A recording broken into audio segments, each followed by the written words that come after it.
viewers, welcome to our next episode of Sandy Wars. Today again we have with us someone whom it's a privilege to interview and it will be a privilege for you to watch. As you know, we are doing several episodes on the action in Indo-China War of 1962 in the Namka-chu area. Today we have with us Brigadier AJS Behl, retired, of the paratroopers of the para artillery, who played a sterling role in that action. We hear a lot of stories about the 1962 war. We read a lot of books about 1962. I too have written a book, as you know. But seldom do you get to hear about the episode from someone who has participated. There are stories of people who have participated in the action, people who have lost, people who have taken prisoners, people who had a lot of sad stories to tell. But today we have with us someone, an officer, who was one of the rare breed who had won the day. I wouldn't like to impinge on the suspense. He will tell his own story. But let me tell you, today we have a winner with us. Brigadier AJS Behl was on top of the Sanhar ridge with a Parachute Field Regiment. There was one gun troop of 2 guns which could be salvaged, and he kept firing away at the Chinese without any infantry support, without any other support. Over to you, Brigadier Behl. Thank you, sir. At that time, there was no support of any time for us. I had my troop, which consisted of 2 guns, 34 men, and some signal elements who were right and left of me, not ahead of me. But all said and done, I was all alone at that time in and around Namka-chu, because it was a situation everybody wanted to get back as soon as possible. And they're all saying, you stay on, we'll go and help you out. So that was the situation. Sir, can we start from the time you received your movement orders for that salient? Yeah. I got the orders to move on 30th of September 1962. And I was detailed for this project along with my troop commander, Captain Harjeet Singh Talwar, also from our regiment, 17th Parachute Field Regiment. Our first job was to get ECC clothing, and being in Agra, we sent people to Kanpur to get warm clothing, and which we did succeed, and we had. I sent 2 men to 60 Parafield ambulance for training in giving injections. That was because people get cut off in mountains, and at that stage, some medical aid is required, and I had done that with that in view. We were ready to move on 30th of September 1962, and the whole thing was 1 AN-12, 3 Fairchild packet C-119, along with 2 officers, Captain Talwar, myself, Second Lieutenant AJS Behl, and 38 JCOs and Jawans from 17th Parafield Regiment, and 1 nursing assistant. So 38 plus 1, 38 plus 1? 1 was the Havaldar nursing assistant. Yes, sir. We didn't have a doctor with us, so we took a nursing assistant. So, and you flew out of Agra, right? We flew out of Agra on 30th of September 62, but the AN-12 in which I was flying developed problems at Barakpur, so we had to stop at Barakpur. We are looked after by 15th Punjab. And we are comfortable. We left next morning and reached Bagdogra. We stayed there for 2 days and ultimately we landed in Tezpur on 3rd of October 1962. And that's where the whole thing started. What was your briefing, sir, at that point? What was the information given to you? Yeah, I'll tell you that. First and foremost, the maps. There were no maps. I was briefed by G2 Ops, who gave me blueprint of the area, and he said, take this, there are no maps available, you have to go by these. And then he told me that once you occupy a gun position and you are attacked, there'll be a lot of people coming to your position, they'll attack. Don't get scared, but they will not do much damage. So I said, all right. But this is what, in nutshell, my briefing was by G2 Ops of 4 Infantry Division in Tezpur. Who was the officer, sir, the G2 Ops? He was a major from the Armored Corps. Major.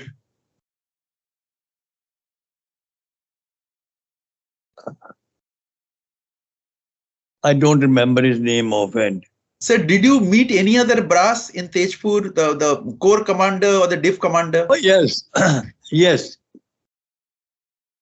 When I was standing at the airport on 3rd of October 1962, General Kaul was also at the airport. And he called me personally saying, Sikal, come here. I went running to him. I was a second lieutenant. I was quite scared of brass. He says, I am the corps commander, and if you do not reach your gun position by 8th of October 1962, you will be in serious trouble. You won't know how to get out of it. I said, right, sir. And then he left. We moved next morning by 1 tons to Tawang because that's the way we were going. When we reached Bomdila,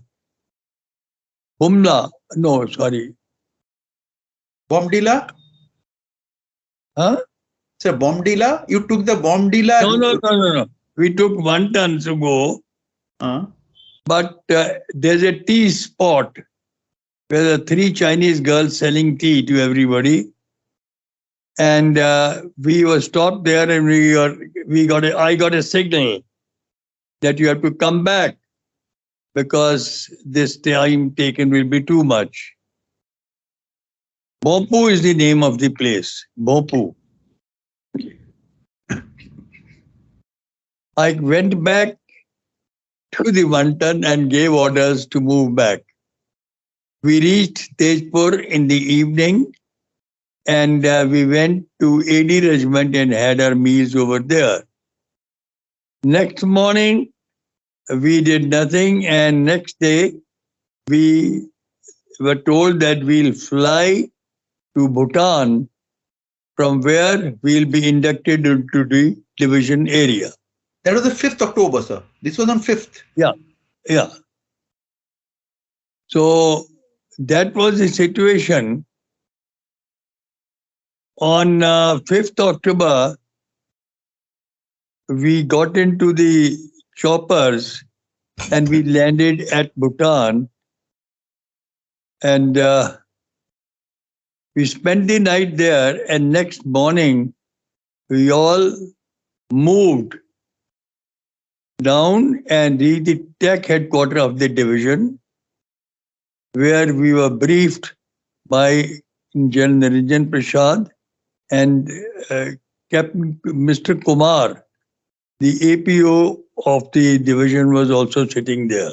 There is a Zemithang, sir. Zemithang TAC headquarters at Zemithang. Division TAC headquarters. Yeah.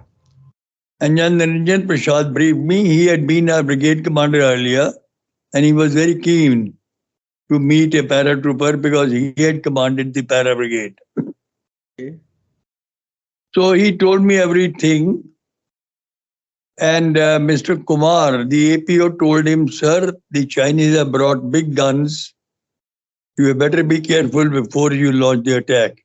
Was it Mr. L.D. Kumar? Mr. L.D. Kumar. I know him as Kumar of Intelligence Corps. Okay. So Kumar is a living man. I've confirmed it from one of the retired DGPs.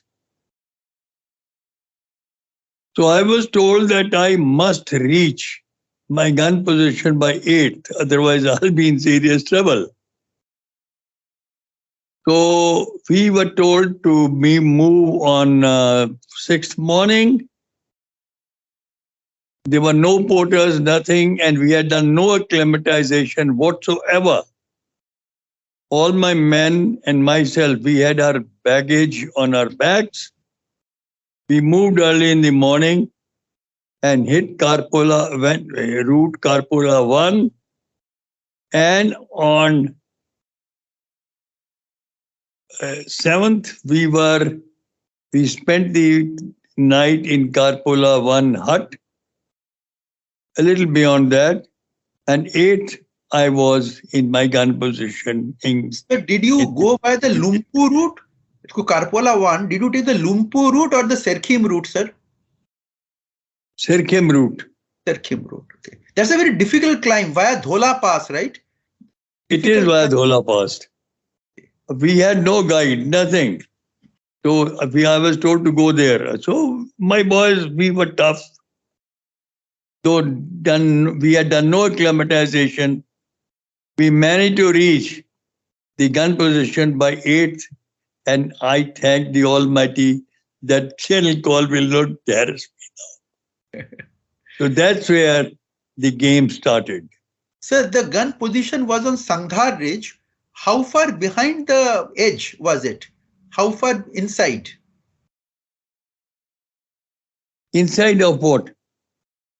If you go ahead from the gun position, you will reach the edge of the Sanhar Ridge, and from there you start climbing down towards the Dhola Post and Namka-chu. So from that edge, how far behind was this?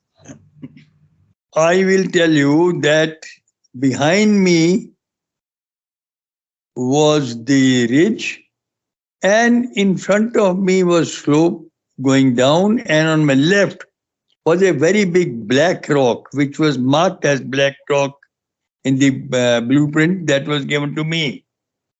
And it played a very important role in the enemy attack. And as we went ahead, we went downslope, and ultimately hit Namka-chu. But I didn't go to Namka-chu. I was there behind in the gun position. And the administrative zone, the drop zone, was it close to the gun position, sir? The drop zone? No. There's nothing close in hills. And those were very, very tough hills. We had about 20 additional people given to me to salvage paratrooper stores, ammunition, ration, clothes, and everything. And we did manage to salvage almost everything. So when were the two guns para dropped there, sir? The two guns were dropped by the quotas because they have very small circuit of radius, and we had brought the guns packed in 6 loads to be loaded in Dakotas and that dropped, because otherwise the dispersion of the guns is too much and it's very difficult to retrieve them. So you lost, out of 4, you lost 2 guns, sir, and only 2 could be retrieved? Yeah. You see, because it was very steep ravines, we knew this problem earlier, and that's why we had decided that we will use Dakotas, load them up in 6 containers and then drop them and then retrieve fast. And it did work. Sir, was there an option of underslinging from choppers instead of para-dropping? Not that it was discussed, but I think choppers won't have succeeded there. Okay.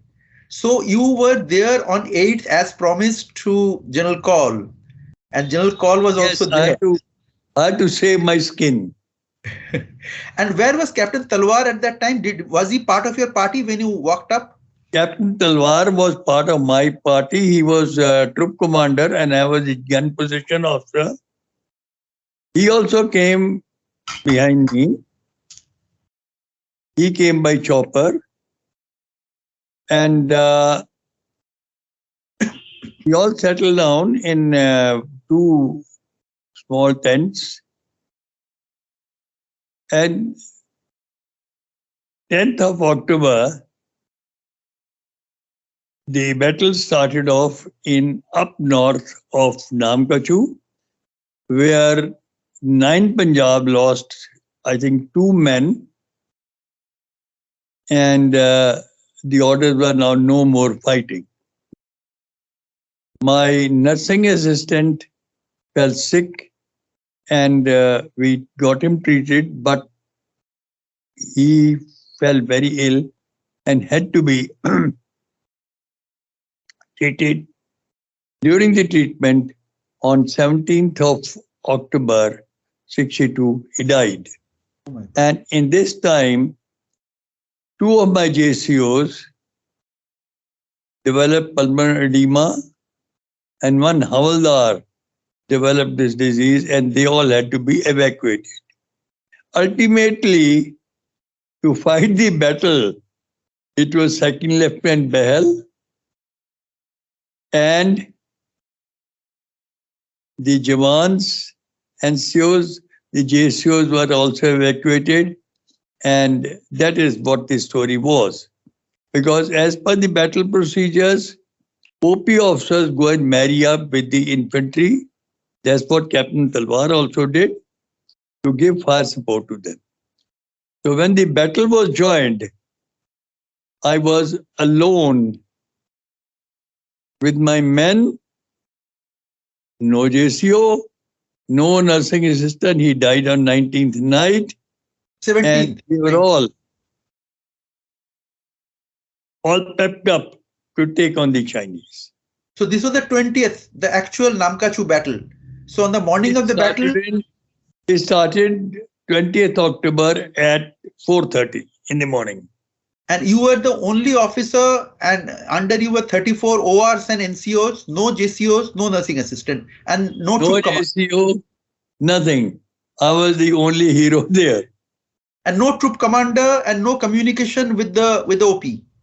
No, troop commander was Captain Talwar. He went down to brigade headquarters to marry up with 7th Infantry Brigade commander. And I had my radio set also. Gunners worked with radio set. But at that stage, no communication were working because I don't know the reason. The communications were very bad. Sir, were the RT sets checked? You had 10 days, 12 days time before the battle. You arrived on 8th. Yes. But then when we went down, when Talwar went down, they were not through. So did he try it before from that position, from where he would be? Yes, everything was tried well. But once you are trying, they said, within 10 yards of each other, they worked very well. But once you go down, ridges, this, that, and the other, then they, unfortunately, 19 set didn't behave very well. So what I am trying to understand is you tested it, of course, as you said, in close proximity, it was working. But when you go down and in these hills with all these hill features coming in between, slopes coming in between, was it tested from? We are told silence is on, wireless silence is on. Just you can squelch it or do something. orders will be given later.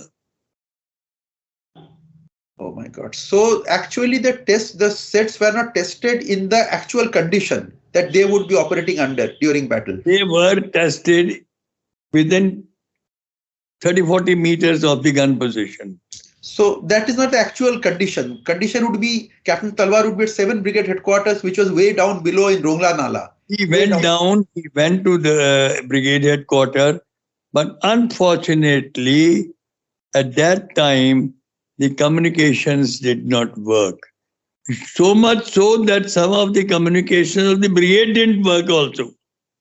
So there is another input I would like to give you here, that there was a mortar 34 mm mortar battery near your location. Brigadier, Major Niger was in charge of that. Yeah. And there was Lieutenant Bhandari, who was the GPO, and Major Niger was in the gun position, and they were ahead of us. Sir, but the Major Niger, I don't know if he was the same officer. The commander of the detachment had gone down to brigade headquarters and acting as the artillery officer for the brigade, and they too couldn't fire a single shell because they didn't receive any command. Niger was not to be seen anywhere. He had gone down with the gun position, and that was last I saw him. Yeah, so the story is that Major Niger was at brigade headquarters in Rongla Nala, and he had been called there to act as artillery officer for the brigade. And in the morning, the only artillery officer present at the brigade was Captain H.S. Talwar, who later on was told by John Dalvi to withdraw via Hathungla. So, okay, so you were left to your own devices, others were not there. So how about your perimeter security? What was the arrangement for the perimeter security for the gun positions? Yeah. We have very set drills. We do drills where people, LMG with 2 men and LMG with 2 men a little away, and rifles are all deployed. That is to make that local defense is tied up properly. So you have 2 Brens. You have 2 Bren sections. 2 Bren sections with you? 2 Bren gun sections? Yeah.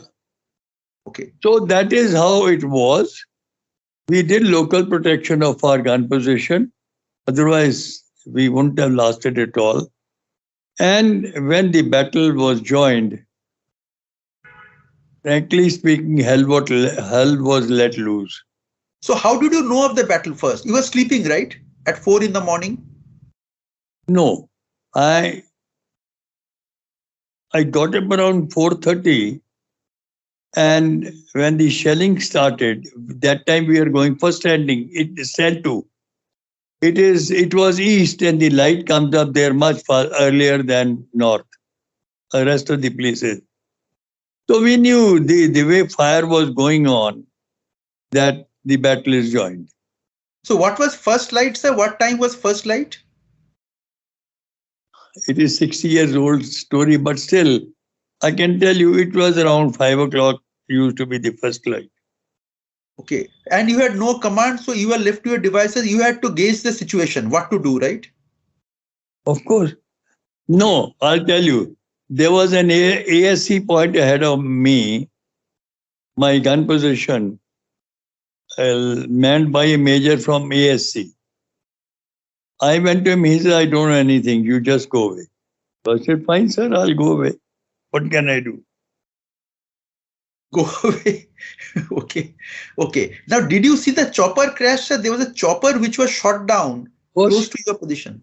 Of course, you see, around 10 or 11 o'clock, a chopper came from the Div headquarters side, Div TAC headquarters side, and landed here.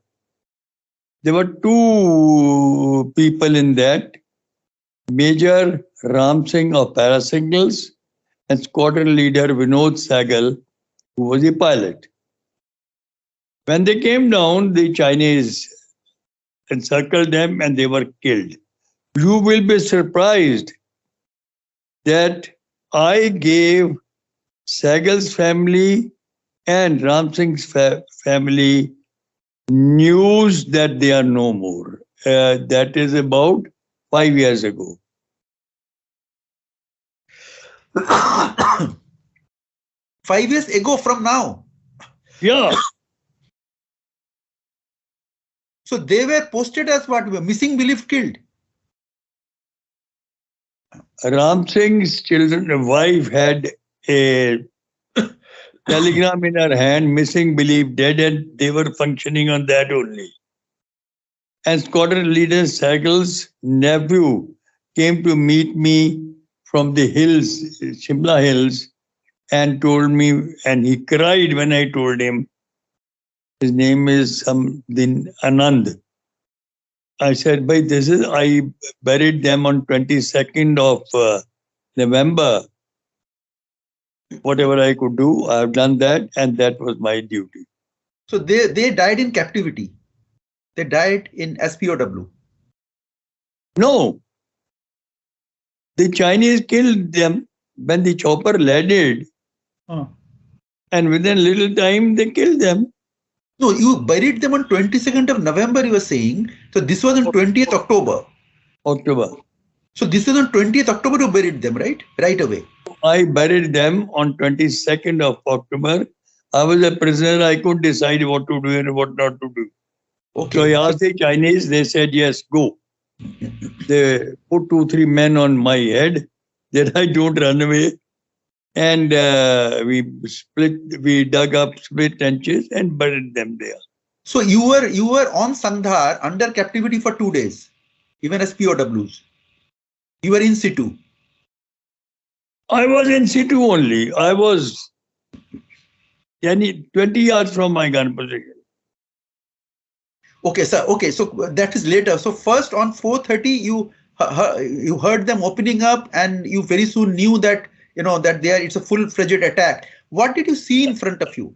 The opposite ridge, the Thagla ridge, was it in first light? Since it was to the north, was it lit up? Could you see? Yes. You see, they had occupied it on 19th of October itself. And OP posts which were established, they all saw movements over there, that this is what is happening. And when the mortars fire, the flares were hell of a lot. Okay, so were your guns pre-ranged, sir? Did you know the range? We are talking of war and not of peacetime that you pre-range them. No, you just range them, fire them, and adjust the fire. So was it, as the crow flies, was it 1,000 yards, sir, from your position? So 1,500 yards? Across to the north side? What was 1,000 yards? I mean the north side ridge, the Chinese occupied Thagla ridge. Was it as the crow flies? No, they came later. They came later. Okay, no. So what was the range? What happened was that a Jawan from the heavy mortar battery came to Black Rock, which was left of my position. And we thought he's an enemy. He says, "Mere ko mat maro, main aapka aadmi hoon." So he came to my trench, and then the Chinese not aimed fire, but they just fired the LMG. And he was standing next to me. He died with the fire. He was an OR. He was an OR, sir, from the motor battery, an OR, a Jawan. Yeah. Oh my God. So that volley was meant for you. That LMG volley was meant for you. It caught him. So far, no bullet has been made for me. I have fought 4 battles. I've been wounded twice. And no bullet is meant to kill me. Sir, no bullet with your name. True, sir. But they had meant it. The enemy had aimed it towards you, but then your name wasn't on the bullet. Definitely. We were standing in the trench along with that OR when they started firing, or when they fired, and he got killed. It was just 6 inches from you, sir, to the right. 6 inches to your right from your head. Standing shoulder to shoulder touching. So what does ma'am have to say now that she hears this? I mean, what does Mrs. Behl have to say about this? Who? It must be traumatic. Mrs. Behl, ma'am, your wife. Oh, she says you. Sorry, she says nothing. Why? On 16 September 1965 in Lahore sector, I was standing in the trench with the company commander, and Pakistan started firing. I was wounded and he died on the spot. So that's why I tell everybody in the war कि भाई मेरे से दूर हो जाओ नहीं तो मर जाओगे. मेरे से दूर हो जाओ. Anyways, so okay, sir. So coming back to this, you had 80 shells with you, right? For those 2 guns? Yeah. 88. Yeah. Okay. And you went on firing. So from what time did you open up, sir? We started firing, intermittent firing. It started off around 7 or 8 and then went on till about 12 or 1. So for about 3 to 4 hours. When the enemy comes on your head with a big strength, you can't continue firing that time.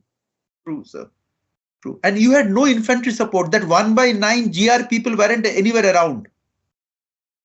19 GR was deployed along river Namka-chu, which was 1 kilometer ahead of me.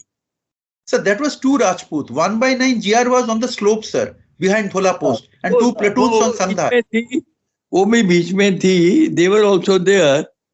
But let me tell you one thing.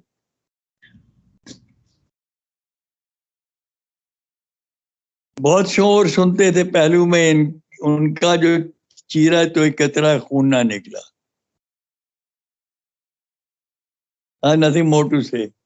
I get your point, sir. Jangu Minwala was also from that battalion only. Sir. He was OC, I think, Charlie Company, 1/9. So you knew Major Minwala personally? No. I had met him once or twice. Because, sir, the official history of the war, published by the history section of Indian Army, they clearly mention that Major Minwala left his platoon behind at Neelam, went ahead to do a recce on Bridge 5. When he found the Chinese there, he just went away with those 2 people with him to Bhutan. He didn't even send word back to his platoon. So what? Listen to me. Listen to me. There are officers, I won't name them, who withdrew on their own while the battle was going on. And they're telling me, oh yaar, tu idhar hi reh, tu bacha hai, fikr na kar. We are going to put up stops here. And they all went away, and their CO said, I'll fix him when I go back. I will neither name the officer nor the unit nor anything else. He will fix whom when he goes back? He will fix whom? The officer who ran away without orders. And the CO said, I'll fix him when I go back. You must remember, Sandeep, when you are a prisoner, lot of feelings, good, bad, and everything. Once you come back, and what happened was majors and above were taken to China to show things, and they came back by air to India. Those heroes of COs who said, I'll fix him and I'll do this and I'll do that. They were shown their posting orders to wonderful places and they just kept quiet. My God. You were looking shocked, it's a fact. I won't name them. No, I get your point. Huh? I get your point. In my book, I have mentioned people by name because I deal in history, so I can name people by name because I have gone through the records. Both HBR, Henderson Brooks report, as available on the net, and Indian official history, Indian armies, which was researched by Colonel Atle and Dr. Sinha. Colonel? Colonel Atle. Colonel Atle, sir. Atle hoga, Atle nahi. Atavle. Yeah, Colonel Because Atavle. Atle was in 17 para, he died in Valong. No, Colonel Atavle from the history section. So that's a very authentic account. So and officers have been named there. So I have mentioned them I in my will book. name then if you, that is the thing. Colonel Aluwalia was told what, and otherwise he wanted to fix one major of his who walked off with with the decoration. ये सब चलता है. Yeah, so this Major Meenwala episode was a little shocking to me, deserting his platoon and going away. Yeah, there are people who have deserted their battalions. What are you talking about, platoon? And they are yelling at me, don't worry, young man. We are going behind and putting stops. Don't worry, don't worry. ये था वहाँ. But your people's morale was high, sir. Those 34 people under you, your troop. Yes, they never said even once that let us withdraw. Not even once. Sir, para wala khoon tha, sir, jigar mein. When the situation became really untenable around afternoon 4:35. So when I said, then I had lost 4 men dead by that time, and we surrendered. Not a single person said we'll run away. So which means you were surrounded and there was small arms fire exchange going on when you were. Yeah. Sorry, sir? So small arms, right? Yes. Small arms fire was being exchanged. Yeah. So did you have proper emplacements in the rocky terrain? Were you properly dug in? Yes. How deep were the slit trenches, sir? How deep were the slit trenches? यार वही जो 4 foot का trench होता और कितना होगा. So did you have the trenching equipment, sir, when you went up, instruments? Yes. We dropped them by air. Okay, of course. Sir, what was your ration, sir? Were you on hard scale ration for those 12 days? No. Normal ration? We are getting reasonably good rations और क्या. What were you getting, sir, to eat for those 12 days? दाल चावल और क्या, चपाती. Dal chawal chapati. Okay. The 9 Punjab people had only, noon chawal, sir. Rice and salt, hard scale. So, but in your case, since you were near the drop zone, so. मेरी बात सुनो यार. 9 Punjab had a very difficult task to do. But they were eating 1 meal a day, not namak only. I don't agree to that. Because they were prisoners with me and they used to tell me. They used to go up to cross the Namka-chu river, go along the ridge and then marry up. ऐसी बात नहीं है. कोई नमक, हाँ एक time खाना खाते थे, कई दफा हम भी एक टाइम ही खा लेते, उसमें क्या है. But it was all hard scale, जो मिल गया खा लिया. So that's why your testimony is so valuable, sir, because one reads so many things second hand. Now we have you, a person who actually fought there with no bitterness. I see no bitterness in you, even though you are abandoned by all and sundry. And you had to fend. You see, I'll tell you, I have only one bitterness. I was recommended for MVC by my unit. And Jan Kumara Mangalam said, no, paratroopers are supposed to do well and not recommended. So I had that bitterness. People who did nothing, got decorations. Sir, and in 62 war, we have an officer who got PVC in Ladakh. who he was in charge of a post. I won't name him, and I, he's a platoon post, I and he know was, him. sir, the testimonial was given by an NCO of his unit who was saw the action from on a boat from a distance, and from a very distance he had seen it, and the You decoration is see, given. it depends opportunity, your good luck and everything. I have no cribs. But that is how it is. So the feeling I wanted to be conveyed, you must realize how rare this interview of yours is. Today's generation, they are into hero worshipping of warfare and military and soldiers without realizing what they are talking about, sir. It's not fun and games out there like it's in movies. I want them to know it's not fun. I mean, being abandoned to your own devices and surrounded. What did it feel like at that moment, sir? At that moment, it's a question of survival. At that moment, it's a question of a duty also. At that moment, you don't think that this bugger is running away, now what should I do? Because let me tell you, I was a second lieutenant. I always want to put up my best show, and I did my best. So who were you? Who was the loyalty to? You said, is it Paltan? Is it Fauj? Is it Nishan? Is it country? Who were you? Who was the loyalty towards at that moment? At that moment, in reality, why were you not running away? There is no loyalty at that time. It's only that I want to fight and I want to do well. For whom? Fight for whom? No, nothing. You just say, "Bhai, मैंने तो लड़ना है, मरना है."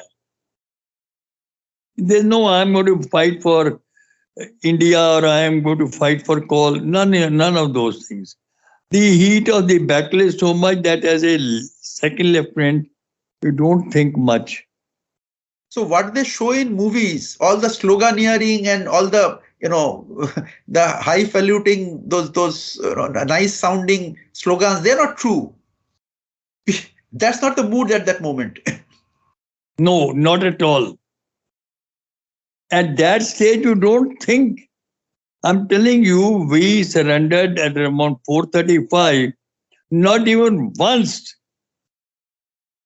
did my men say, "Saab, abhi hum bhi bhagte hain, the infantry to bhag rahi hai." Not even once. I would have otherwise, believe you me, kicked them well and proper. And I was a second lieutenant. ऐसा कुछ नहीं है. That time you don't think कि यार क्या होगा, जो होगा देखा जाएगा. So your face is getting cut off a little to the right, on your right side. You look, yeah, now it's fine, sir. Thank you. So okay. Yeah, now it's fine, sir. So you had no problems with morale or discipline because kicking someone is fine, but no one even challenged you or showed any disinclination. Forget challenge. Why should they? Yeah, nobody. I lost 3 men dead. Sir, is it a para regiment thing? This morale, this special thing, is it para specific? Yes. That is a great spirit, yaar. Nobody's asked why not, why not. चले जाएंगे, मर जाएंगे. But you don't think of death at that time. Even though it's so close to you, all around you. Everything. Even though death is all around you. Even though death is all around you, you still don't think of it. You read Brigadier Dalvi's book, page 381. In that he has said, when I was withdrawing and I was being captured, I saw the para gunners firing their guns. I felt very happy. So when I'm saying, when everyone had gone and surrendered or whatever had happened and you stayed behind, what was your aim? What was your battle aim, sir? What are the tasks? यार ये M किताबों में होते हैं. उस वक्त तो कहते हैं ठीक है यार, साला लड़ेंगे जब तक चलता है. You don't say what's my, and as a second lieutenant, what can be my aim? लड़ना और क्या? Just to hold on to your position as long as you can. Yes. Great, sir. I have fought 4 battles and never once have I thought कि मेरा aim क्या है. You will be surprised. I won't tell you the unit 71 में COs get drunk and go to sleep when the company is gone for attack. Don't ask me which unit and what. ये बड़ी लड़ाई बड़ी कुत्ती चीज है. लड़ाई आदमी का ट्रू कलर दिखा देता है. Sir, I am trying to visualize that melee when you lost 4 men. Were you under RT mortar fire or RT fire, or was it all small arms or machine gun fire? How did they? Everything. So there were mortar bombs dropping in your position? Yeah. And small arms तो light battery का आदमी मर गया था. मेरे साथ trench में खड़ा तो वो भी फायर चल रहा था. वो तो LMG था. That was an LMG fire. When the person next to you, unfortunately caught it in the head. तो ये तो चलता ही है यार. So I am saying, since you didn't have any nursing orderly, so if a person got injured in your troop. Yes, so 2 of my boys were injured. Avtar Singh and Dharamchand. Shelling was coming and on their backs they had big wounds. So now, I was the RMO over there, and in my tent, 40-pounder, I had a bottle of brandy lying.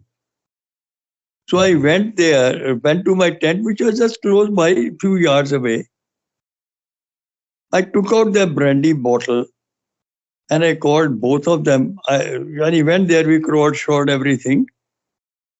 And if you don't believe me, you can write to 17 Para, those boys will be there.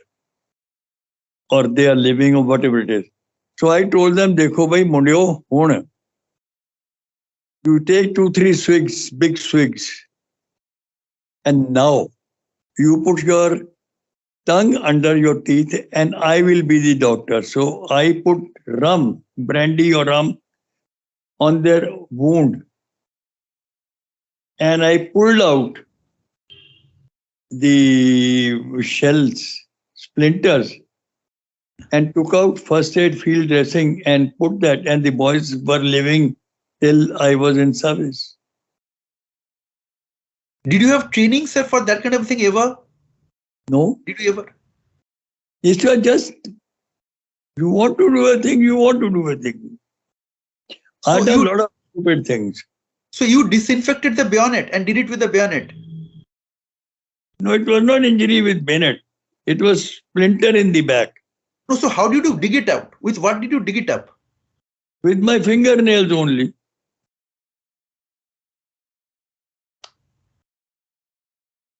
That required steady hands, sir. That required steady hands. I'll tell you, on 4th of December 1971, I was interrogating a Pakistan Army captain in Punch. So I told him, "Bhai, how many people are with you?" He says, "Mere ko nahi pata." So I gave him one slap. Then still he won't tell. So then he was wounded. I put my finger in his wound and twisted it around. He says, "मैं सब कुछ बतलाता हूँ, मुझे मारो मत." तो ये सब चलता है यार. Sir, you see the Pakistan war, etc., that was a victory, and victory has many, many fathers, and defeat is an orphan. So 1962 thing, why I'm so interested, sir. That's a orphaned defeat. Very few people like you at Namka-chu. They stayed behind and did their job. The report written by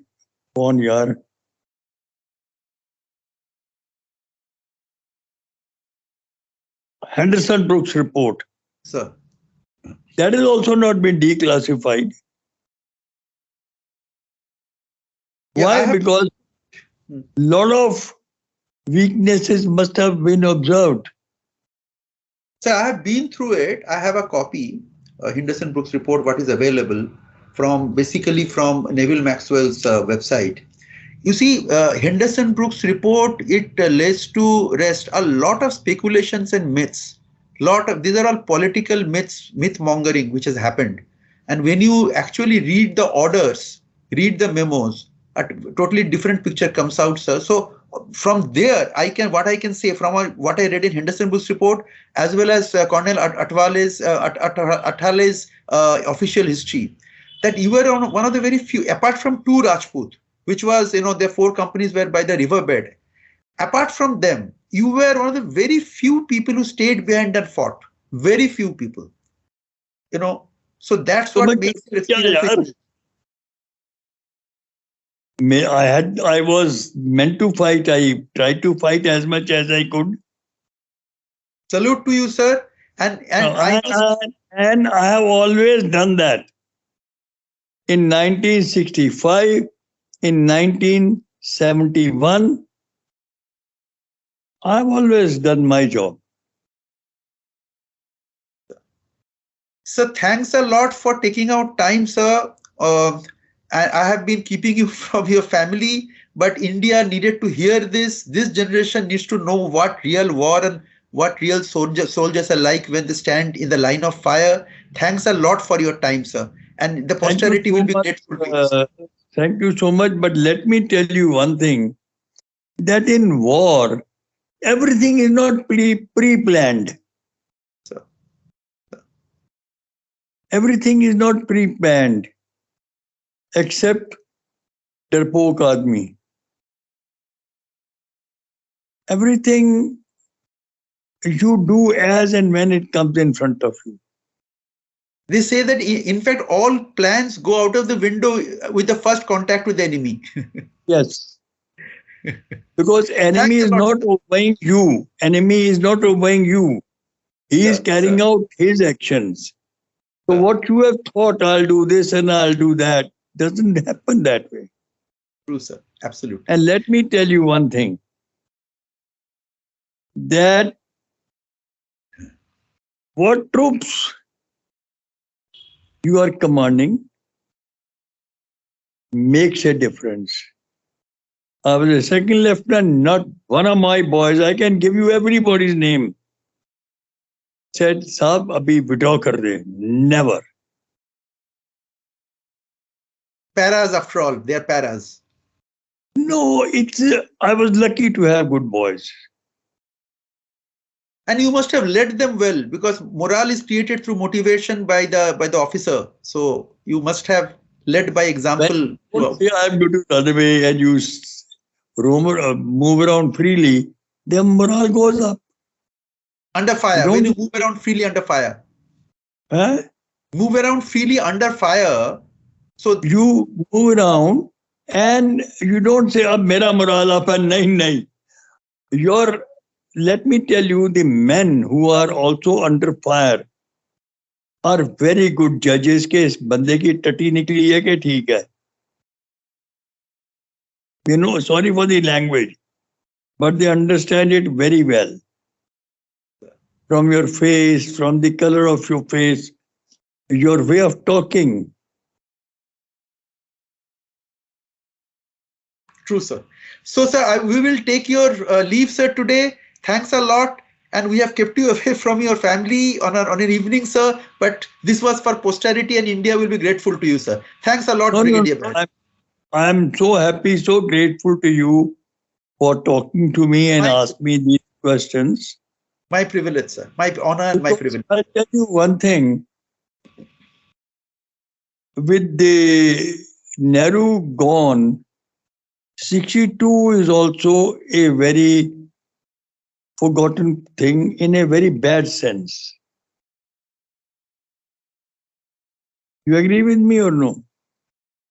So 62, it is bad because of the mythology around it. So I have my own views on it, and it differs with the established narrative. Because I have read all the records, which they are not hearsay. I have read the actual official records, right from forward policy, etc. And I think that it's a much misreported, much represented war, and much So that's a story for another day, sir. Today we wanted to not get into the theory, only know a soldier's tale, a soldier who stood in the line of fire and fought while people were falling on left and right, sir. That was today's agenda, sir. Thanks a lot, sir. Good night to you, sir. God bless you. Thank you very much. And do keep in touch. God bless you. Bye-bye.